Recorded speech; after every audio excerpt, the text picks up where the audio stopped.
Your Honor, we're about to ask the court to set aside the final decree due to lack of notice to Ms. Wood. At the time the motion to set for trial was filed back in September of 2021, it was set, and at that time,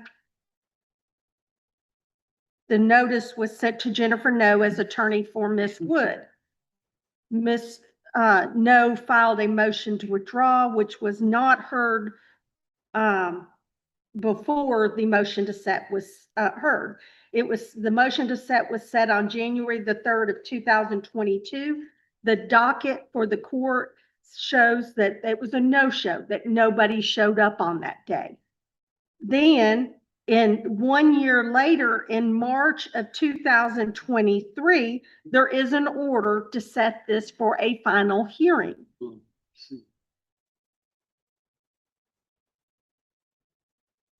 And it reflects that it's for a July 23rd, July 6, 2023 date. I'm sorry. Yes, the order to set date for final here says that it's going to be set on July 6, 2023. But it reflects, even though it wasn't filed. Oh, I'm apologize. I did that. I said 1 year later. It wasn't. I apologize. It was filed by the court on March 6, 2023 for a court date signed by the court on February the 28th, 2023. But the court looks at the docket January 3rd, 2022. So it was 1 year later. I was correct when I spoke earlier. There was a no-show. Nobody showed up for that motion to set. So no one was here to get a date from the court, but an order was then filed by Mr. McNabb's office, and it says it was sent to— Buckle up, guys. Today we are diving straight into a courtroom drama where procedural mistakes set the stage for chaos. Right from the start, we see an attorney highlighting a motion to set aside a divorce decree due to alleged lack of notice. The timeline confusion, missed hearings, and conflicting filings instantly raise tension. Viewers can feel the suspense building as the judge is introduced to a case that could unravel at any moment. To Heather Wood, this was subsequent to her attorney withdrawing, but it was sent in care of her father, Craig Martin. We have him here today. He did live at that address at that time. He has subsequently moved to Florida, and he flew in yesterday to be here today.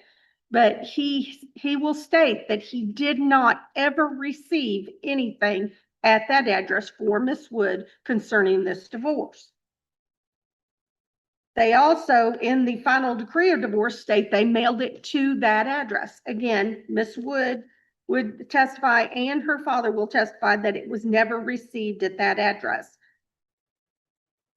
At the time the motion was filed to set it, she had counsel.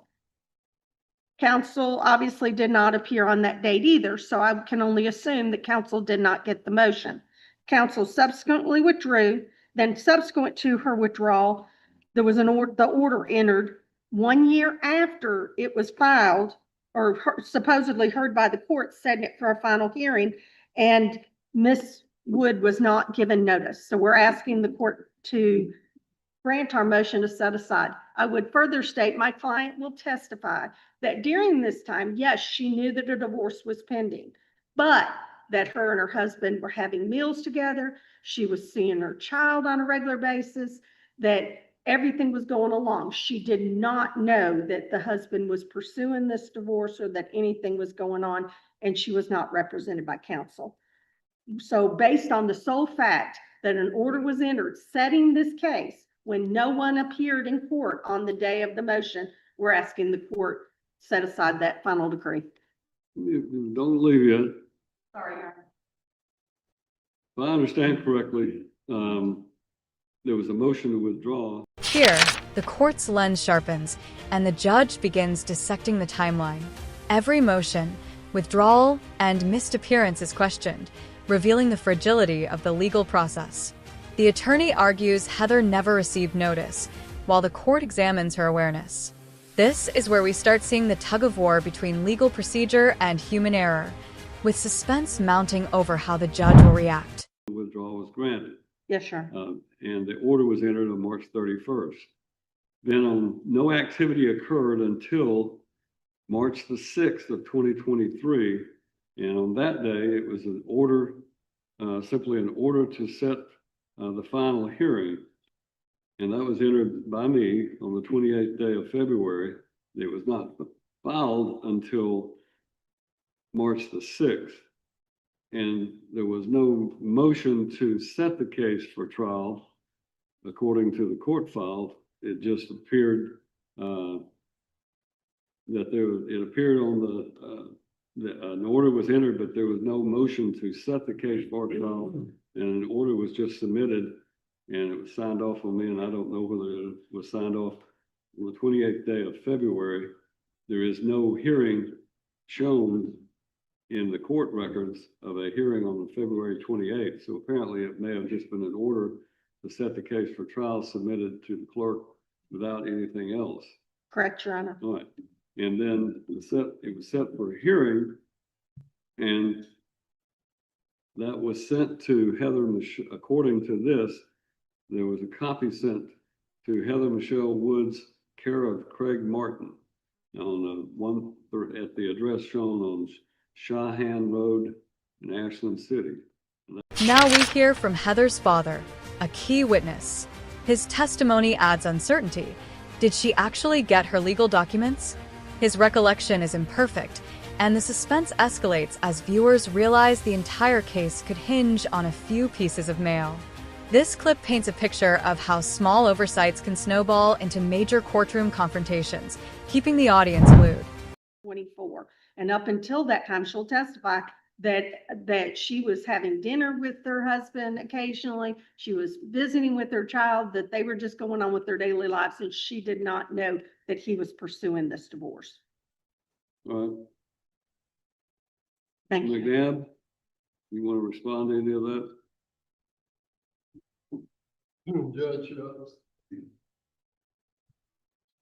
this motion is, I assume, is a Rule 60 motion. 14 months after or 16 months after the entry of the final decree, assuming Ms. Crabtree is alleging some sort of fraud, it has to be filed within a year, so that grounds out. The other issues, whether or not she was served, papers were sent to her address.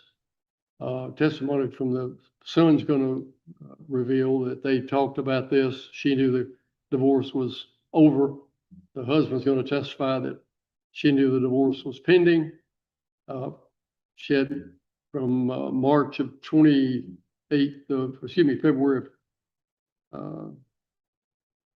the motion relieving counsel was March 30, 2022. She knew at that time that the divorce was pending. She had a chance to get counsel. She didn't. The case law is replete on the issue of... Heather takes the stand, claiming she had no idea the divorce was finalized and describing her day-to-day life with her child. Her testimony is calm but charged, creating tension as the audience weighs her credibility.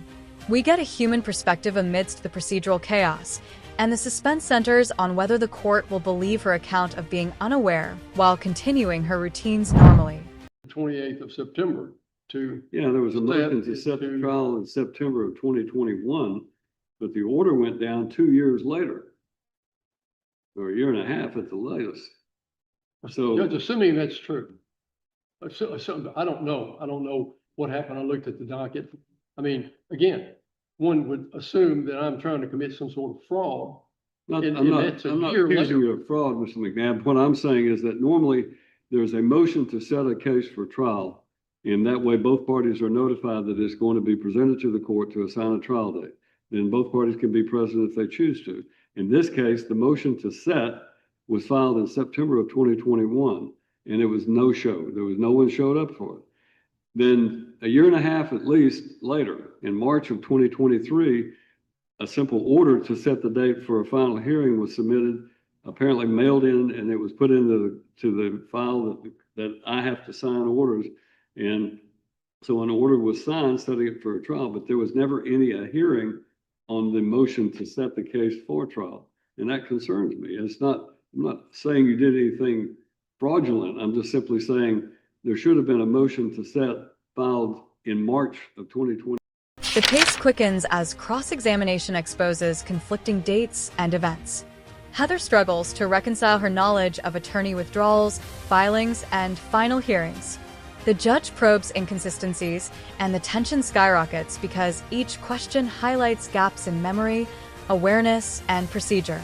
This segment keeps viewers on edge, wondering how these contradictions will impact the final decision. Prior to the court assigning a trial date, it actually would have been February of 2023 because that's when the order was actually signed. It wasn't filed until March the 6th. I don't know how a trial date would possibly be secured. I don't know, Judge. I can't answer that question. All I know is that the case was set for trial if she didn't know about it. If she didn't know about the trial date, it still doesn't make any difference. She got a copy of the final decree. And the final decree was final for 16 months before she took some action against it. So that's really the core of this question is from what she seeks to remedy is not from the motion to set or not to set or have a trial date. The remedy is from the final decree. The court heard the case, heard the divorce, signed the final decree. That's what she's seeking remedy from. And she's had a copy of that. It was mailed to her at the address that was provided not only to me, but to her lawyer, because the lawyer filed her motion to withdraw and sent it to the same address. No new address was ever given. I comply with the rules of procedure by sending her a copy of that. Testimony is going to be that she knew about it. She knew about the divorce. And that's the remedy she's seeking. Set aside the divorce. And I mean, it was heard by you. So we had a hearing. All right, Ms. Myers, you want to put on your proof? I'll hear your proof. William Craig Martin, Your Honor, he's my witness in the hall. And how do you know, my client, sorry, Miss Wood? She's my daughter. Did you know that her husband had filed a divorce from her? No, I did not. Here, we zoom into the legal minutiae, where motions, petitions, and parenting plans collide. Heather claims she never knew of the final decree, while the timeline suggests otherwise. The suspense stems from procedural ambiguity. Did errors occur? Or is this a strategic claim? This clip makes the audience question the fairness and complexity of legal processes, building the story's tension toward resolution. Did you ever receive any correspondence from her lawyer at your address? Not that I know of, no. Okay. Not that you know of. Nothing that I had seen. Okay. Nothing that I had touched. Did your daughter live with you at one point in time? Yes. Okay. When did she move?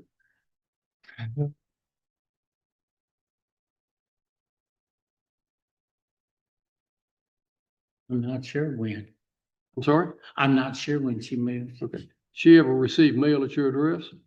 Sometimes she did, yes. She would go to the mailbox and get her mail and open it, so you wouldn't have any idea whether she got a letter or not. Well, she probably wouldn't go to the mailbox very often, but I would just bring the mail in. Okay. And if it happened to be hers, I probably wouldn't pay any attention. I'm not going to look at her mail. There you go. So something could have come in addressed to her that you didn't know who it was from and gave it to her.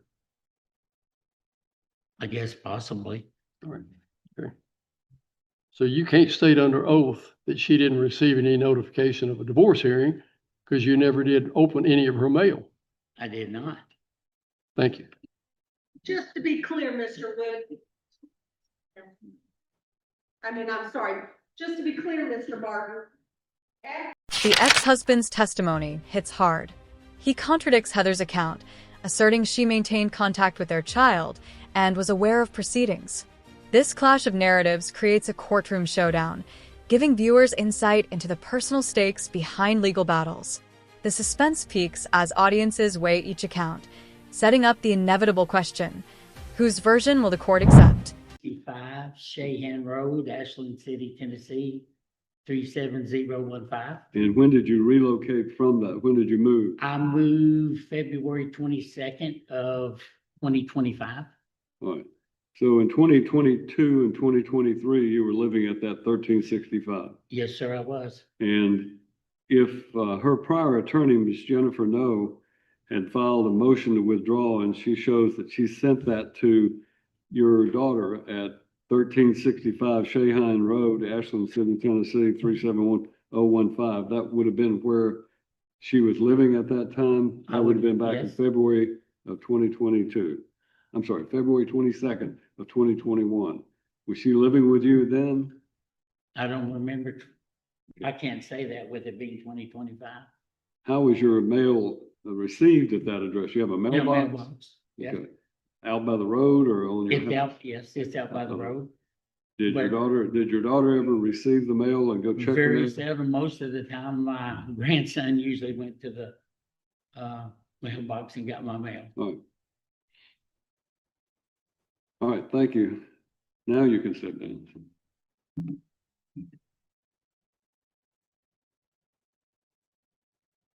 I called Heather Wood, Your Honor. You could have a seat.